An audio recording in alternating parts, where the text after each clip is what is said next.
बिस्मिल्लाहिर्रहमानिर्रहीम। अस्सलाम वालेकुम डियर स्टूडेंट्स, मैं आप लोगों का मैथ टीचर मोहम्मद सरकबाल। बच्चों, आज हम लोग मैथ 123 का चैप्टर नंबर 6 और मैथ 113 का चैप्टर नंबर 8 स्टार्ट करेंगे। वेक्टर वाला चैप्टर जो है ये हम इंशाल्लाह स्टार्ट करेंगे। तो इसके शॉर्ट क्वेश्चन जो है पहले हम करेंगे मैथ 123 का चैप्टर नंबर 6 और मैथ 113 का chapter number 8 vector and scalars. तो इसके शॉर्ट क्वेश्चन हम लोग करेंगे। तो शॉर्ट क्वेश्चंस में बच्चों पहले जो हैं 3 क्वेश्चन जो हैं वो हैं डेफिनेशंस।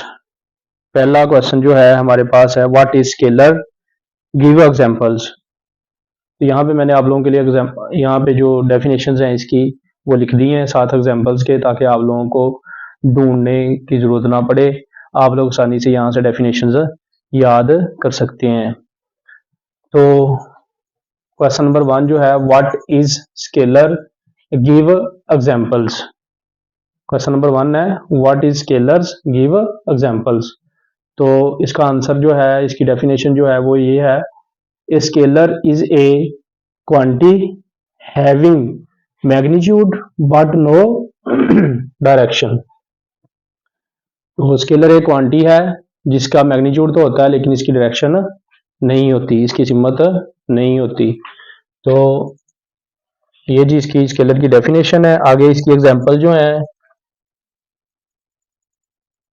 इसकी एग्जांपल है मास, लेंथ एंड टाइम। तो इनमें से आप एक या दो इसकी जो एग्जांपल्स हैं वो याद कर सकते हैं। उसके बाद है हमारे पास question number 2, what is vector. Vector क्या है, गिव एग्जांपल, इसकी मिसाल दें।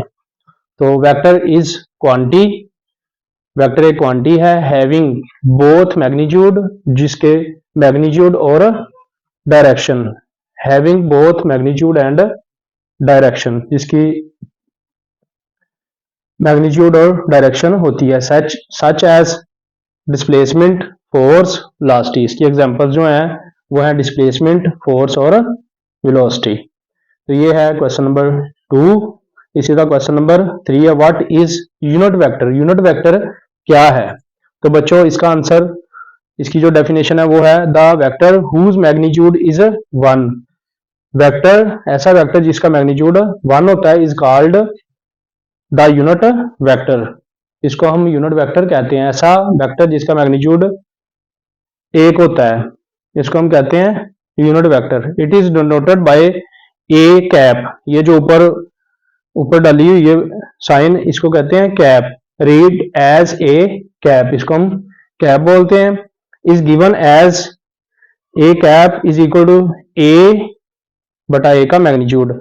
यूनिट वेक्टर का जो फार्मूला है वो है ए cap is equal to a बटा ए का मैग्नीट्यूड। वेक्टर, ऊपर वेक्टर और नीचे वेक्टर का मैग्नीट्यूड, ये इसका होता है अपना फार्मूला यूनिट वेक्टर का।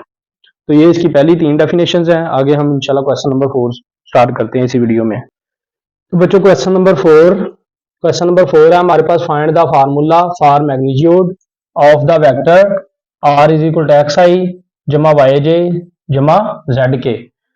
क्वेश्चन नंबर 4 है find the formula for magnitude of the vector R is equal to X I जमा वाई जे जमा जेड के। तो बहुत ही छोटा सा आम सा क्वेश्चन है।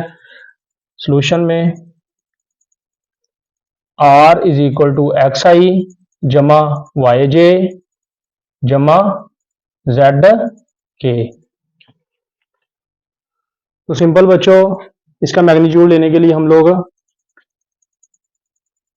ये इसकी दोनों साइडों पे लाइनें लगा देंगे, स्ट्रेट लाइनें दोनों साइडों पे लगा देंगे। इसको हम कहते हैं मैग्नीट्यूड। इसे हम डिटर्मिनेंट भी कहते हैं, उर्दू में इसे मक्ता भी कहते हैं। तो ये इसके 2-3 नाम है। तो आर का मैग्नीट्यूड लेने के लिए हम लोग क्या करेंगे, इसकी दोनों साइडों पे सीधी लाइनें लगा देंगे, इज इक्वल टू डालेंगे। ये आई का कोफिशिएंट क्या है यहाँ पे, एक्स, उर्दू में इसे कहते हैं अद्दीसार, उर्दू में अद्दीसार। यहाँ पे आई का कोफिशिएंट क्या है, एक्स, जे का कोफिशिएंट वाई है और के का कोफिशिएंट जेड। तो आई का कोफिशिएंट जो है इसका स्क्वायर ले लेंगे, इसी तरह जो j का कोफिशिएंट क्या है y, इसका स्केयर ले लेंगे, और जो k का कोफिशिएंट है क्या है z, इसका स्केयर ले लेंगे। जस्ट ये इसका r का मैग्नीट्यूड होगा। ये था क्वेश्चन नंबर 4। अब हम करेंगे क्वेश्चन नंबर 5। तो क्वेश्चन नंबर 5 हमारे पास है बच्चों,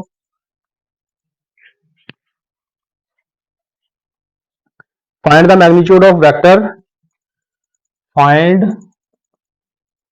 द मैग्नीट्यूड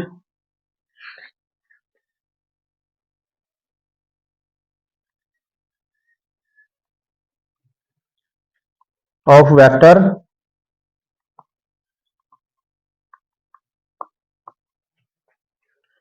-2i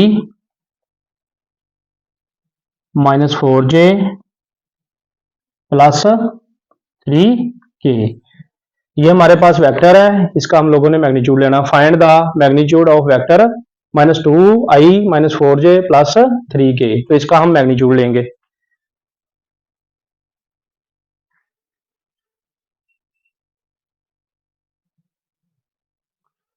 तो बच्चों सबसे पहले इस वेक्टर को हम वेक्टर ए के बराबर लेट कर लेंगे। क्या कर लेंगे, वेक्टर ए के इज इक्वल टू लेट कर लेंगे। A is equal to -2i -4j plus 3k। A के इज इक्वल टू लेट कर लिया। इसी तरह बच्चों जैसे हमने ये फार्मूला लिखा है, इसी तरह हमने क्वेश्चन नंबर 5 का जो है मैग्नीट्यूड ले लेना आसानी के साथ। ये है हमारे पास ए का मैग्नीट्यूड -2, आई का जो कोफिशिएंट है बच्चों, आई का जो अद्दीसार है उसका स्केयर ले लेना है, माइनस ये जो जे का कोफिशिएंट है, जे का अद्दीसार है -4, इसका स्केयर ले लेना है। एक बात आप लोगों ने ये ध्यान में रखनी है, स्टार्टिंग में जो शुरू में है वो सेंटर में आप लोगों ने क्या लगाना है, प्लस ही लगाना है। यहाँ पे ये के का जो कोफिशिएंट है 3, इसका स्केयर ले लेना है और सारे के ऊपर जजर डाल देना। ये जो माइनस आ रहा है कोफिशिएंट के साथ ही आप लोगों ने ब्रैकेट के अंदर लेना है। ये लाजमी आप लोगों ने ध्यान में रखना है। जो माइनस है इसको ब्रैकेट के अंदर रखना है, यहाँ पे जो माइनस है ये भी आप लोगों ने ब्रैकेट के अंदर रखना है। ये प्लस आ रहा है, यहाँ पे जो सेंटर में है ये यहाँ पे हमेशा प्लस ही आएगा। ये आप लोगों ने बात ध्यान में रखनी है। -2 का स्केयर, ये -4 का स्केयर जमा 3 का स्केयर, सेंटर में हमेशा प्लस आएगा। ये बात ध्यान में बिठा लें। तो ये -2 का स्केयर, ऊपर बेटा ऊपर स्केयर हो नीचे माइनस लगी हो तो जो माइनस है वो खत्म हो जाती है, 2 का स्केयर 4 आ जाएगा। इसी तरह 4 का स्केयर 16 आ जाएगा और 3 का स्केयर 9 आ जाएगा। तो ये बच्चों हमारे पास आ जाएगा 16 4 20 और 9 29, 29 आ जाएगा इसका मैग्नीट्यूड। तो बच्चों क्वेश्चन नंबर 6 है, what are parallel vector. What are parallel vector, parallel vector क्या है। तो इसकी डेफिनेशन है बच्चों, the vector A and B are parallel. दो वेक्टर ए और बी पैरेलल होते हैं if for any real number, अगर कोई एनी रियल नंबर n हो, a is equal to n B. अगर कोई if for any real number n हो, n is equal to n B और a is equal to n B हो। तो if इसकी दो कंडीशंस हैं, n अगर n बड़ा हो 0 से, n is greater than 0, then the vector a and b have same direction. तो a और b की दोनों की सेम डायरेक्शन होगी अगर n बड़ा हो 0 से, और अगर n छोटा हो 0 से then vector a and b have opposite direction. ये होंगे दोनों आपस में पैरेलल मतवाजी होंगे, लेकिन इनकी डायरेक्शन जो है वो अपोजिट होगी। एक की इस साइड को होगी और दूसरे के उसके मुखालफ होगी। तो अगर n बड़ा है तो इनकी दोनों की सेम डायरेक्शन होगी, और अगर n छोटा है 0 से तो इनकी मुखालफ डायरेक्शन होगी, मुखालफ सिमत होगी। तो ये क्वेश्चन नंबर 6 है। तो बच्चों नेक्स्ट वीडियो में ये क्वेश्चन 6 जो है, पहले 6 क्वेश्चन जो है ये पहली वीडियो में, इंशाल्लाह नेक्स्ट वीडियो में क्वेश्चन नंबर 6 से आगे जो है क्वेश्चन करेंगे। तो ये बी पार्ट जो है वो आप लोगों ने अच्छे से करना है। ये बहुत ही इंपॉर्टेंट चैप्टर है, इसमें से कम जो है वो 5 से 6 क्वेश्चन जो हैं वो शॉर्ट आते हैं, तो बेहतरीन तरीके से करना है। और इस चैप्टर में से एक लॉन्ग क्वेश्चन भी आता है, मैं आप लोगों को 2 से 3 लॉन्ग क्वेश्चन बता दूंगा, उनमें से इंशाल्लाह जो है आप लोगों को कंप्लीट 10 नंबर का जो है वो लॉन्ग क्वेश्चन लग जाएगा। तो नेक्स्ट वीडियो तक अल्लाह हाफिज़, अस्सलाम वालेकुम।